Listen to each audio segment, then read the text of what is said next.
Hello guys, how are you all doing? Welcome back to Rule of Two Review, and today, let's talk a little bit about Metroid, Pokemon, and 2018. So this topic should come as no surprise, as I've discussed Metroid probably 1,000 times on Rule of Two Review before, you guys have heard. And of course, the conversation about Metroid Prime 4 and Pokemon, upcoming confirmed announced titles from Nintendo for the Nintendo Switch do exist. We heard about these at E3 earlier this year in 2017, and through that, a huge conversation has started. And again, something else you've heard me talk about so many times on so many videos when I'm predicting and discussing 2018, this conversation started about when we can expect these games. And there are definitely two huge camps when it comes to each one of these titles. Some people think one or both are guaranteed for 2018. Some people think one or both are probably going to come out in 2019 or even beyond 2019. And most of you guys are familiar with me. You do know, through so many of these previous videos, that I personally feel I am a betting man putting my money on 2019 for both titles. I do believe that they are both going to be 2019. And because there's been such a conversation and a debate about when we can expect these titles and how they can really help Nintendo's second year for the Switch in 2018 by giving us one or both of these huge titles, I wanted to discuss a little bit further why I truly feel and believe that these games are more than likely going to be 2019 games. Now, of course, the huge caveat to this conversation, and please, you guys, please hear me when I say this, in no way, shape, or form am I saying that it is a lock or a guarantee that these games are going to be 2019. Something else, every time I bring this topic up, you guys have heard me say this every single time because I need it beaten into everybody's head when they hear me talk about this. I could be wrong. There is a huge chance that these games could come out next year in 2018. I'm really just speaking in this video from the perspective of just my own opinion and my guess, and using my experience as a gamer and Nintendo fan for 30 years to sort of use deductive reasoning to say, you know what, it feels like these games make more sense to be 2019. And that's all I'm really doing in explaining my logic and reasoning behind my guess. But hey, I could be wrong. No one really knows except for Nintendo when these games are expected. Not to mention, they might even get delayed if in fact Nintendo is planning on releasing them in 2018. Maybe something happens. There are going to be two huge marquee games and two of Nintendo's most cherished franchises. They do not want to screw these games up. Nintendo always puts out the best stuff, and they're willing to delay their games. And when it comes to Metroid specifically, which is the series I'm way more invested in and actually care about of these two, they do need to make sure that this next console outing truly does deliver, because Other M and Federation Force were very controversial releases, and luckily they came back strong with Samus Returns this year, but that was a 3DS game, it was a portable game. It's not the same as coming back to consoles and bringing Samus back into the fold and really trying to deliver on what the Metroid experience is supposed to be. So that's the important thing here. This could be wrong. I'm only guessing. I feel good about my guess. I feel really good, hence why I'm making this video about it, but it's only a guess. So this could be wrong. I'm not trying to start any rumors like I know inside info about these games not coming out in 2018. That is definitely not the case. So let's get into the nitty-gritty here. Let's really discuss why I feel these games make more sense in 2018 or 2019, sorry, as opposed to 2018. And I'll even start specifically around Metroid, even though a lot of my feelings about these games really are kind of the same for both titles, but I do want to focus a little bit specifically on Metroid. Like I said, I'm a Metroid super fan. Pokemon, I don't really care for myself. It's not a series I'm interested in. I've never played a Pokemon game. A lot of you guys know that. I'm happy for the series. I can't wait for this game to come out because it is going to do so well for Nintendo and for the Switch, and it is going to make Pokemon gamers happy, and I want that to happen. I'm just not a Pokemon gamer. But Metroid is my favorite series, Samus is my favorite character, and I have a lot of opinions and thoughts as to what's going on with Metroid Prime 4 and why it makes more sense for 2019, I feel. Now, the main thing here, and this does apply to both games, the main thing that I attach myself to is the obvious thing, the thing that we've all talked about since E3. For Metroid, they only showed us a logo with the little phrase of, working title in progress for the Nintendo Switch, whatever, They only gave us a graphic and a logo. When it comes to Pokemon, they only had one of the producers or developers or directors, somebody who works on the game who I'm not familiar with. They had one person working on the game stating, hey, we're making this game. Everyone can't wait for it. It's going to be great. The Pokemon console adventure we've all been wanting, and it's coming in the future, and we'll see you next time. And that's it. They didn't have a logo or any font, any words, any gameplay, a screenshot, a trailer, a name.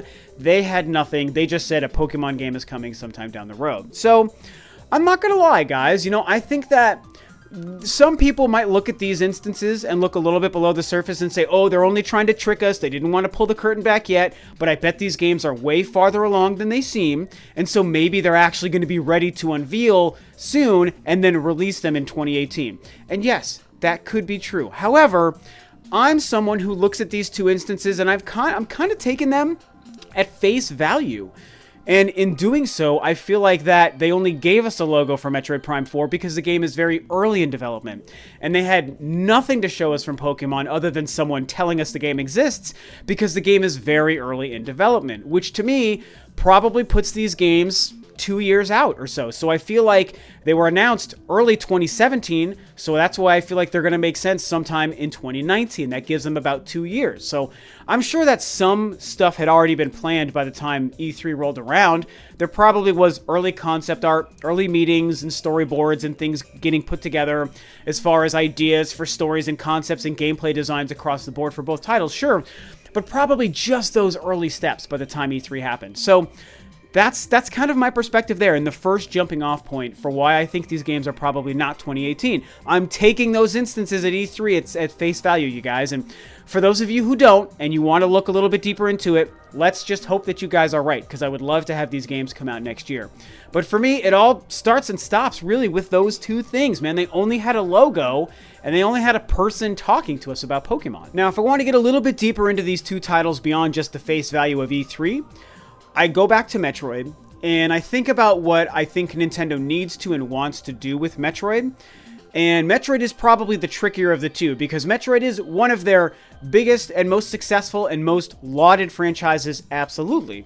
However, it's not traditionally been the huge seller like a Mario or a Zelda or a Mario Kart or a Smash Brothers or a Pokemon is. It doesn't move those kinds of units. Its best-selling entries have only cracked the $1 million mark. I mean, and even Metroid Prime almost, I believe, made it to 2 million, but not quite. I could be wrong. I might have just hopped over 2 million. But regardless, its best-selling entries aren't selling in the 5s and 10s and 20 millions like some of those other franchises, including Pokemon. So I think with Metroid, Nintendo needs to make sure of a few things. One, they need the hype to be at its absolute maximum peak for Samus's console return, and for the return of the Prime series in particular. That's the really cool and unique thing happening here. I never believed we were going to see a Prime game again, and I was wrong, and we're getting Metroid Prime Part 4, which I'm so excited for. And the Prime games are really, even though they're not the best overall of what they've done with Metroid, and that's tricky because Metroid Prime 1 is my favorite game of all time, but I've talked about this before. Still, Prime, or Metroid, is known as a 2D series, I think, first and foremost, and a lot of people consider Super Metroid the best game in the series, but the Prime games are the most recent and the most relevant to today's gamer and to today's gameplay style because of the first person and the 3D visuals and the beautiful graphics and all of these things. So to bring back the Prime lineage in particular makes it an even more important title and more special, I think, to actually continue that series and that gameplay style. So Nintendo really needs it to be a huge hit. They need people to be totally into it, and they need it to sell. They need Metroid and Samus to finally just confirm 100% without a shadow of a doubt the series matters, the gamer cares, and Samus is a relevant and key component to all of Nintendo's staple characters. And so Metroid Prime 4, I think, has to hit like no other Metroid game has before. And like I said, coming off of Other M and Federation Force, even more so. So there's a lot invested, I feel, in Metroid Prime doing so well. And so because of that, I think that Nintendo wants to take a good amount of time to build up that hype. And I've said this before, and I'll repeat it here. You start with Samus Returns, make this great return adventure with Samus. It's 2D, it's on the 3DS. It's sold pretty well. It's not been a smash hit, but it's sold okay. And it got people excited. So we got the first new Samus adventure in many years with Samus Returns. Next year in 2018, I'm going to stick to this being like my personal theory until the year is over and I've been proven wrong. I think we're getting a Metroid Prime trilogy re-release or a remaster on the Switch. And in doing so, Nintendo reawakens everyone to Metroid and to Samus on a console. They also reintroduce everybody to the Prime formula, the first-person perspective, what those games were like, why they're so great and beautiful. Of course, they can take advantage of showing us how a Metroid Prime game is going to control on the Switch, because I do believe that Joy-Con motion controls are going to be part of the Metroid Prime 4 gameplay, so they could possibly use a Prime Trilogy re-release as a way to show us what these controls are going to be like for when Metroid Prime 4 rolls around. And so they get to do all of these things. They keep the Metroid name going. They build up a lot of hype for Metroid and Samus. They get to sell a lot of copies of Metroid Prime Trilogy, by the way, because I think they will make a lot of money. And they get to show off the new controls.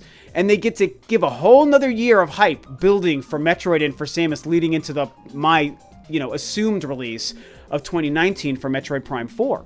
And the last key component here is you get a whole nother year of console sales under your belt. For Metroid Prime 4 specifically, more so than Pokemon, all of the help in the sales department it can get, Nintendo wants to have. And so, right now, if Metroid Prime 4 was going to come out in the next 6 or 7 months, or even by the end of the year, that might only be another, 7 to 10 million Switches, which is a lot.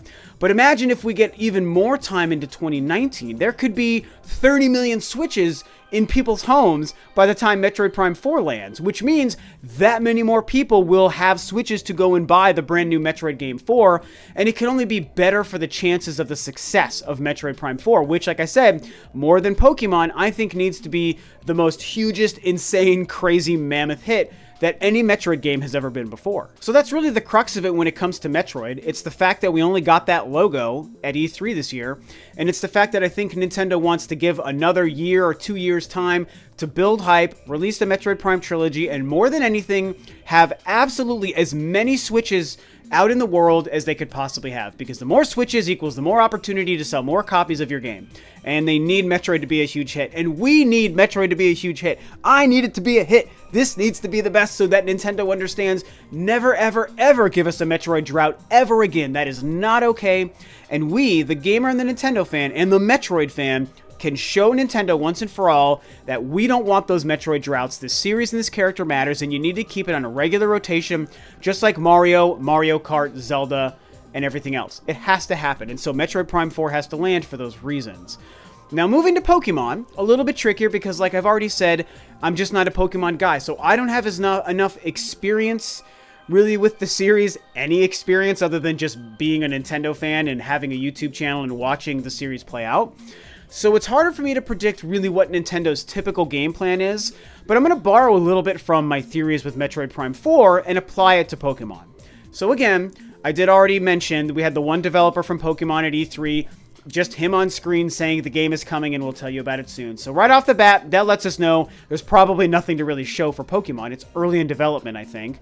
The other thing is there's been a lot of talk about Pokemon games getting re-released and remastered on the Switch, and while I don't know how often that happens with Pokemon games from Nintendo, I know I've seen it happen a few times, and it certainly makes sense to me. When I hear Pokemon fans and Pokemon experts talk about a Sun and Moon remaster, or maybe they bring back X and Y, or maybe they're going to do re-releases of the Game Boy games, the Red, Yellow, and Blue, or whatever those games were, and maybe they're going to do this Pokemon Stars thing. Maybe the new Pokemon game isn't Stars, but Pokemon Stars, which would be the third companion game to Sun and Moon, might actually be just a combination remaster of Sun and Moon moved over to the Switch. Or a different game that's more based on the 3DS sort of technology and architecture, only releasing on the Switch in HD, but still using those like older gen assets, while they use 2018 to do some re-releases and remasters before making the big push with their brand new game in 2019. I think that sounds like something Nintendo would do. The 2018 version of Nintendo with the Switch on the market and Pokemon being a series that still matters and sells like crazy. I feel like Pokemon becomes a series that makes sense to. Like it just jives with how I understand Nintendo and what I've seen them do, I think, with Pokemon games in the past. Now, it should be noted that there is an argument for Nintendo getting the new Pokemon game out in 2018, possibly even before a 2019 Metroid Prime 4. Does make a lot of sense because that could aid Metroid Prime 4's sales. And That's true. That's actually a really good point. And a lot of people have talked to me about that specifically in my comment sections and on Twitter and stuff, because they know my feelings on these two games and they know how attached I am to the 2019 release date. And some people have said, well, you know, if you want more Switches out for Metroid Prime 4 to sell well, imagine if Pokemon releases before Metroid Prime 4, which really isn't my theory. I feel like Pokemon's even farther away than Metroid Prime 4. But people make the case that if Pokemon comes out beforehand, well, Pokemon will sell Switches and will put even more Switches into people's homes, which will aid Nintendo selling more copies of Metroid Prime 4. Great point. I 100% agree with that logic. I think it does make sense. And it does aid in the idea that maybe Pokemon could be farther along than we think, and maybe it is going to be ready to go in 2019. So I will say that that's a good point. However, the reason I still don't ultimately bend to that is because I feel like we're starting to see 2018 come into focus a little bit. We're getting an idea of what we might be able to expect. We know a couple of key first-party franchises already coming to the Nintendo Switch in 2018. And as silly as it might be to do this, still, I start to think ahead, even beyond 2018. And I start to think about, well, if Nintendo has all these franchises coming in 2018, Kirby, Yoshi, Fire Emblem, and then they're also throwing in Metroid Prime 4 and Pokemon into the mix in 2018, well, what would we have to look forward to 2019? I mean, the real weird thing here is that 2017 gave us so many franchises from Nintendo. It's like, it's kind of changing how we view the future of the console. How is Nintendo going to have so many key first-party franchises ready to go and to fill out all of the different years of the Switch's life if they've already knocked a whole bunch off the shelf in 2017, and then we're already starting to see some of them come into focus for 2018? We need to believe that Nintendo has some of their big pushers coming out in 2019 and 2020. What are they going to do after year 2? And so to me, the promise of a Pokemon and a Metroid Prime 4 in years 3 and 4 suddenly make a lot of sense to me from a business perspective. I believe that Nintendo understands, well, some of these biggest franchises, we need to have a promise for a future beyond just years 1 and 2. How do we tell people that buying a Switch in 2018 makes sense? Because they need to believe that 2019 is going to have great games as well. And we're running out of franchises. The more we're talking about Fire Emblems and Metroids and Pokemons, we're running out of franchises. We're not going to get all these crazy things we want to see. We're not going to get a second Zelda on the Switch, and we're not going to get a second mainline Mario on the Switch unless they double up with an Odyssey 2 like they did with the Galaxy games, and maybe that's possible, but I kind of doubt it. So how do we believe that Nintendo is filling out years 3, 4, and maybe 5 for the Switch? Well, for me, Rob's opinion, I think Metroid and Pokemon, two games we already know about, become great games for Nintendo to use to sell the Switch gamer on the future. The promise of games beyond 2018, beyond year 2. So that really kind of brings me to the end of my theories, I think, here. But it's important stuff. Like, this really, I think, hopefully helps explain to you guys why I see 2019 or beyond making sense for Metroid and Pokemon. And so in wrapping this up, I will say, please understand, I don't want this to be true necessarily. I'm all about that Metroid, man. Give it to me tomorrow. I want Metroid Prime 4 in my face right away. But I have to be realistic, and it's my realism that makes me think, okay, they've only given us reasons to think that these games are early in development, and I think that they want to take the second year to sell us with other Nintendo franchises to build up more Switch units in people's homes, so that by the time Pokemon and Metroid do launch in 2019 or whatever, they've got more units out there, and they get to sell more copies, and they convince people to want to buy the machine because they know these games are coming. You know, and I just feel like E3 was a tell-all. I believe that it showed us these games are early in development. And hey, if any of my theories prove true, that means we could look forward to like a Metroid Prime trilogy re-release, and we could look forward to re-releases and remasters of other old Pokemon games that I know Pokemon fans would really love to have and to play. But hey, I could be wrong here, man. I'm just guessing and speculating. I'm just one Nintendo fan and a Metroid fan that's speculating and putting it out there to you guys why I think we might be seeing what we're seeing. But I could be wrong, man, and if it comes out in 2018, great. And obviously, every time we get an update about any of these titles, I'm obviously going to be making a video and discussing with you guys, and probably hopping on the occasional podcast out there to discuss it as well. And I won't mind being wrong. I'm not doing this because I'm trying to be the guy that had the only correct prediction out there. I don't really care. I'm just sharing with you what I think is going to happen and what my feeling is going to be. You know, for example, I made a video on why I didn't believe we were going to see any Metroid games at E3, let alone 2, and I turned out to be wrong. And, you know, I said when I discussed that I could be wrong, and I turned out to be wrong, and I'm doing the same thing here. I could be wrong on 2019 for these games, and if that happens, then I'll address it at that time. So that's what I think about Metroid Prime 4 and Pokemon on the Nintendo Switch. What do you guys think? Do you agree with me that 2019 or beyond makes the most sense for all of the reasons I discussed? Or do you think I'm totally crazy and you think they're 2018 and there's no way in hell that they're going to be any later than that just because you want it to be true? So you guys tell me, am I right or am I wrong? What do you think? What do you want? And that'll be it for me today. So thanks as always for tuning in, guys. This is Rob of Rule of Two Review, and I will catch you next time on another video.